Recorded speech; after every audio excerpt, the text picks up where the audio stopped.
Hello guys! So ito na nga no, para meron ulit tayong pang in-stream ads. Ayan, magwawax ulit ako ng aking mga balahibo sa binti. So ayan, kinamot ko kasi yan, kaya may scratches. So ayan, nakikita nyo guys, ang hahaba na ng balahibo ko sa binti.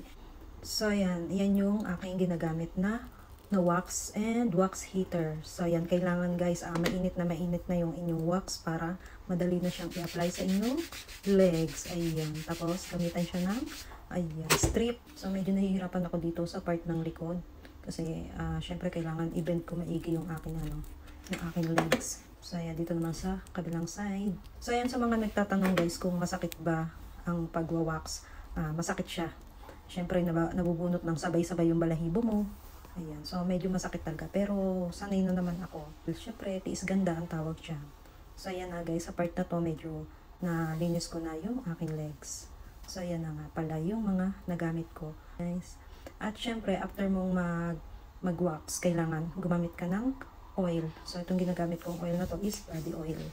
So kasi malagkit yan guys pag hindi mo pinamitan ng body oil. And then kung tubig lang, hindi siya ganun ka-effective. So malagkit pa rin. Kailangan talaga gumamit ka ng body oil.